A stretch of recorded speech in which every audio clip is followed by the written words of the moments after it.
Okay, so Raymond, when we're looking at all these things, why is all this important? What's the difference between the metal and the filters and so on? So when we brew coffee, it's always about what we want. There's always intent in brewing. If we're gonna brew for balance, brew for acidity, or brew for body. And if we're trying to brew for acidity, we can use this set of equipment.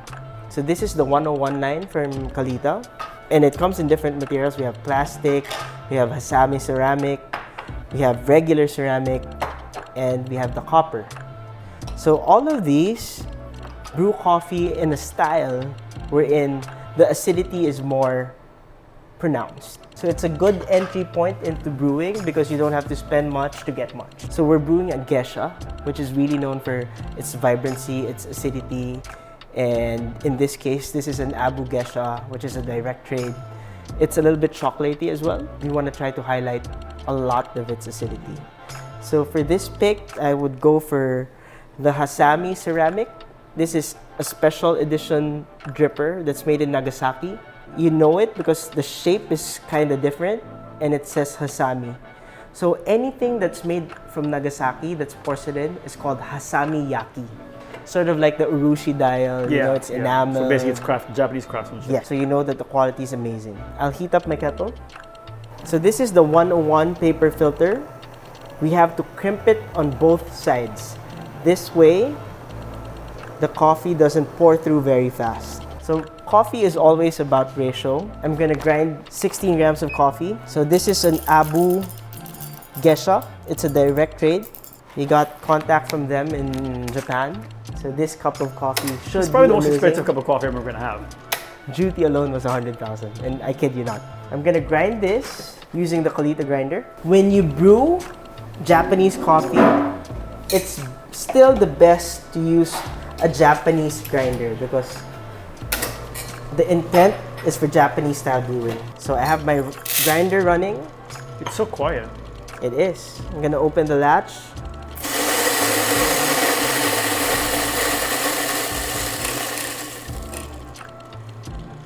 And this is actually a JDM grinder. It's so hard to get one.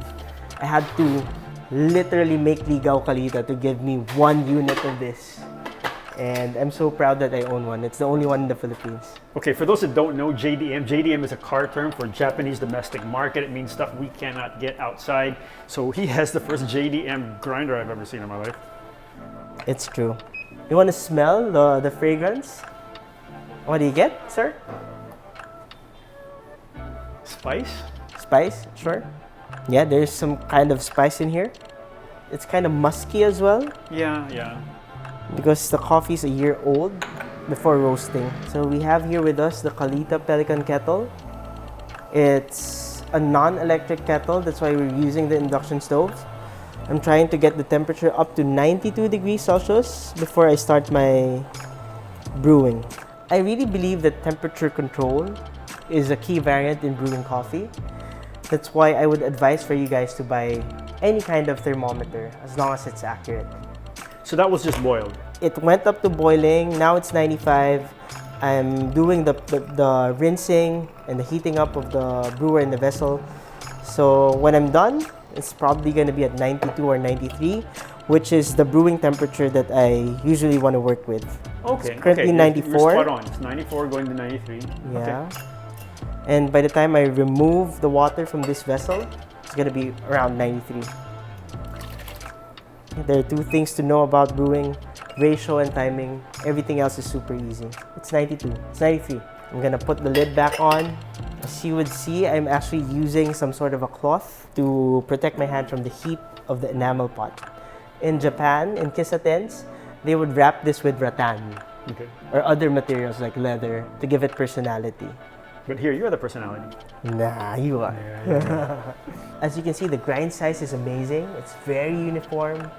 We use the JDM grinder. So I'm infusing water. I don't go by weight, I go by sight.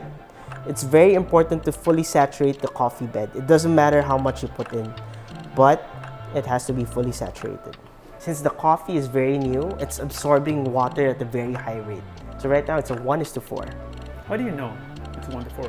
So it says 47 here, 1:3 more or less. And after 30 seconds, since the coffee is super new, I want to infuse in a circular motion for the last time. All right. I smell strawberry lipstick. Okay, now I do smell strawberry. And then from here on in, it's going to be a slow center pour with very minimal agitation. Minimal agitation, that's what we want. Yep. So like the ratio is 16 to 240. It's 1:15 basically. And once I reach 240, I leave my kettle down. So and I'm just gonna wait for it to all go down. Okay. You know, it smells very different now, huh? Yeah. I mean, it smells like, I can tell the Yeah. I can So- really get the strawberry now. We're actually done in 2 minutes, which is an amazing feat. A lot of people really think that using these kinds of brewers would slow down your brew. It won't. It's a lot of misconception as well. There's a lot of misconception in coffee about, brewers and drippers. But it got to 2 minutes because you just poured faster. Yes and no. The grind size has a lot to do with it. So I'm gonna pre-warm my origami cups. This is a step that's not to be missed because we don't want the vessel to absorb the temperature of our coffee. You want to nose the cup before I serve it. That's really. It's super See, sweet. this is why I can't buy a geisha and do it myself. So I'm gonna use Wow. this knife to incorporate everything. It sort of smells like honey. It's honey but strawberry, like you said. Yeah. Actually, you said strawberry lipstick, and I didn't get the nuance, but now I do. Yeah, because they probably use beeswax in lipstick. That's true. Why do you know this? Why do I know these stuff? I'm not gonna ask that. But wow, you're right, huh? So we're brewing for acidity. Did we achieve acidity? I don't get acidity. Okay, no, I get acidity because of freshness, because of sharpness, because of.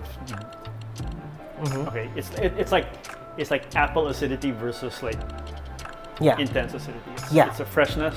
That's I it. get that. That's So it. it's not intense in any way. What It's it not- is, it's defining. It's not vinegar acid No. because vinegar acid is bad. But like apple acidity is called malic acidity. It's good Wow. when you realize that in the cup. This is crisp. That's what this is. This is Yeah. a very crisp, well-defined. Yeah. There's no question. Whereas what we did a while ago, it took me a while to figure it out. This thing, there's no question. I really think that you should brew the next cup, which is the same coffee, using the origami. This way we could compare and contrast two different filters. What do you think? I think I'm gonna fly home. Why not?